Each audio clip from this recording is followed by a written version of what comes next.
जय हिंद। आज हम लोग देखेंगे profit and loss. Profit and loss यानी कि लाभ और हानि।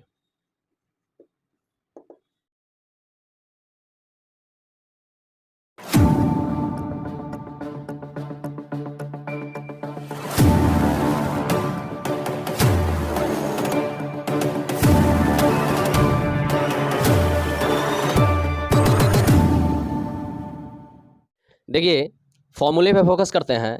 यहाँ पे हम जानेंगे कि क्रय मूल्य क्या है, उसके बाद विक्रय मूल्य क्या है, उसके बाद लाभ क्या है और उसके बाद हानि क्या है। ठीक है। देखिए, क्रय मूल्य जो है ना, ये हम किसी वस्तु को खरीदते हैं तो उसी मूल्य को क्रय मूल्य बोलते हैं। यानी कि खरीदते हैं ना, खरीदने पे क्रय मूल्य और बेचने पे विक्रय मूल्य। और लाभ क्या कि अगर खरीद रहे हैं 2 रुपए में, बेच दिए 5 रुपए में, तो बेचे हैं अधिक में ना, तो यही लाभ हो जाएगा। यानी कि बोलेंगे कि लाभ कब होगा कि जब विक्रय मूल्य अधिक होगा, क्रय मूल्य कम होगा। हानि कब होगा कि जब हम मान लीजिए कि 5 रुपए का खरीद रहे हैं, 2 रुपए का बेच दिए, कम में बेचे, तो वहां पर हानि होगा। उस स्थिति में क्या होगा, वहां पे हानि होगा। बोलेंगे कि क्रय मूल्य अधिक है और विक्रय मूल्य कम है तो हानि होगा, और विक्रय मूल्य अधिक है, क्रय मूल्य कम है तो लाभ होगा। बात समझाए क्या?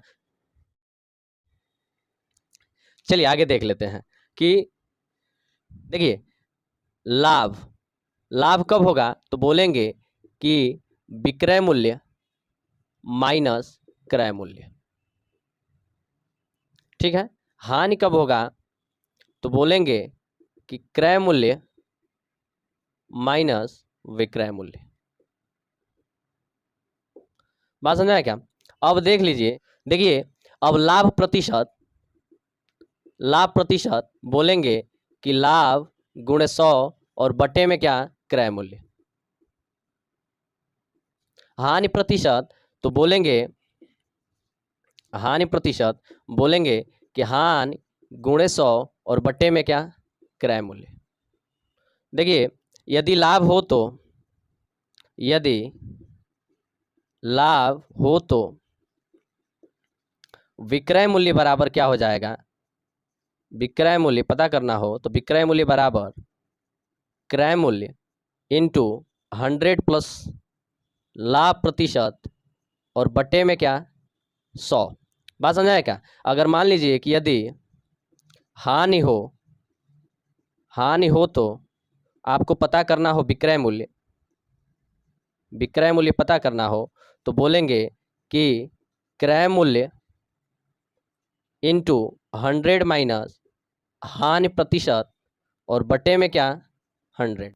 देखिए, अब देख लीजिए, यदि लाभ हो, यदि लाभ हो तो आपको क्रय मूल्य पता करना हो, क्रय मूल्य पता करना हो, विक्रय मूल्य दिया हो तो विक्रय मूल्य और बटे में 100 प्लस क्या हो जाएगा, लाभ प्रतिशत। ठीक है। और यदि हानि हो और क्रय मूल्य पता करना हो तो क्या हो जाएगा, विक्रय मूल्य और बटे में 100 माइनस हानि। बात समझाया क्या? इसको आप लोग अच्छे से देख लीजिएगा। चलिए देखते हैं आगे।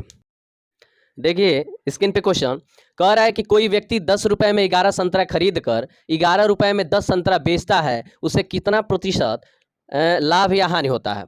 तो यहाँ पर देख लीजिए, यहाँ पर बोल रहा है कि 10 रुपए में 11 संतरा खरीदता है। आप लिखिए यहाँ पे वस्तु है और क्या, मूल्य है। कितना रुपए में, 10 रुपए में। बोलेंगे 10 रुपए में कितना संतरा खरीदा, 11 संतरा खरीदा। बात समझ आया क्या? यानी कि खरीदने की बात कर रहा है तो बोलेंगे कि ये जो है ना, ये क्रय मूल्य है। ये कौन सा मूल्य है भाई, क्रय मूल्य है। अब देखिए, बोल रहा है कि 11 रुपए में 10 संतरा बेचता है, 11 रुपए में, तो रुपए यानी कि 11 रुपए में, 10 संतरा, 10 यानी कि 10 संतरा, ये बेचने की बात कर रहा है। यानी कि बोलेंगे कि ये क्या है भाई, विक्रय मूल्य है। ये क्या है, विक्रय मूल्य है। क्रॉस मल्टीप्लाई करिएगा, 11 में 11 से गुणा करिए, 11 का स्क्वायर माइनस 10 में 10 से गुणा करिए, 10 का स्क्वायर और बटे में यही लिख दीजिएगा यहाँ पे 10 का स्क्वायर अब प्रतिशत में बदलने के लिए 100 से गुणा। बोल रहा है कि लाभ या हानि, तो एक बात याद रखिएगा कि भाई यहाँ पर लाभ और हानि कैसे आप पहचान सकते हैं। तो याद रखिए ना कि माइनस या प्लस हो, माइनस या प्लस चिन्ह जब आ जाए ना, चिन्ह देख कर आप हानि या अथवा लिख लीजिए अथवा लाभ का निश्चय जो है ना कर सकते हैं। बात समझ आया क्या? यानी कि माइनस देखिएगा तो हानि बोलिएगा, आप प्लस देखिएगा तो लाभ बोलिएगा। बात समझ आया क्या? अब देखिए यहाँ पर क्या होगा भाई, 11 का स्क्वायर करिएगा ना तो 121 होगा और माइनस ये, इससे ये कैंसिल हो जाएगा, 10 दहिया 100 से 100 कैंसिल, ये 100 हो जाएगा। जब घटाइएगा तो हो जाएगा हमारा 21%। प्लस में है ना तो बोलिएगा कि 21% का क्या है, लाभ है। अगला क्वेश्चन स्क्रीन पे देखिए, कह रहा है कोई बच्चा 16 रुपए में 9 संतरा खरीद कर 20 रुपए में 11 के हिसाब से बेच देता है, उसे कितने प्रतिशत लाभ या हानि होता है। यहाँ पर देखिए कोई बच्चा 16 रुपए में 9 संतरा, अब यहाँ पर वही लिख लीजिए, वस्तु लिख लीजिए और क्या मूल्य लिख लीजिए। कह रहा है कि 16 रुपए में कितना, 9 संतरा, यानी कि 9 संतरा कितने रुपए में भाई, 16 रुपए में खरीद रहा है ना, खरीद रहा है यानी कि बोलेंगे कि ये जो है क्या है, क्रय मूल्य है। ये क्या है, क्रय मूल्य है। अब देखिए कह रहा है कि 20 रुपए में 11 के हिसाब से बेच देता है, 20 रुपए में, रुपया यानी कि यहाँ पे रुपया कितना, 11 के हिसाब से यानी कि 11, क्रॉस मल्टीप्लाई करिएगा, बेचने की बात कर रहा है यानी कि बताया गया है कि ये हमारा है विक्रय मूल्य है। और माइनस चिन्ह अगर आ जाए तो हानि है और प्लस चिन्ह आ जाए तो क्या है, लाभ है, बताया गया है। देखिए 16 में और 11 में गुणा करेंगे, 20 में और 9 में गुणा करेंगे, बोले 9 गुणे 20 माइनस 11 गुणे 16 और बटे में क्या कर देंगे, यही लिखने के लिए बोला गया था ना, 11 गुणे 16 और गुणे 100 से आप मल्टीप्लाई करिएगा। तो आपको पता है कि ये हो जाएगा 9 दूना 18, 180 माइनस 11 में और 16 में गुणा करेंगे तो होगा 16 11 में 176 और बटे में यहाँ पर भी गुणा करेंगे, ये वही लिख लीजिए 11 गुणे 16 और गुणे 100 कर लीजिए। बात समझाया क्या? अब यहाँ पर घटाइए तो ये हो जाएगा हमारा 4, इसमें से इसको घटाइएगा 4 होगा और ये हमारा हो गया 100 बटे में 11 गुणे 16। बात समझाएगा, 4 एकम में 4, 4 चौका 16, 4 एकम में 4, 4 25 में 100, आपका हो गया 25 बटे में 11, यही हमारा प्रतिशत हो गया। और ये जो है ना ये धनात्मक है, कहाँ है, ये धनात्मक में है, ये धनात्मक है, इसलिए क्या है, लाभ है। ये धनात्मक में है इसलिए क्या है, लाभ है। देखिए क्वेश्चन कह रहा है कोई बेईमान दुकानदार सामान को क्रय मूल्य पर बेचने का दावा करता है, 1 किलोग्राम के स्थान पे 960 ग्राम बेचता है, उसे कितने प्रतिशत लाभ होगा। तो देखिए यहाँ पे कितने प्रतिशत लाभ पूछा है, तो बोलेंगे कि लाभ प्रतिशत निकालने के लिए ना बोलेंगे त्रुटि बटा में सही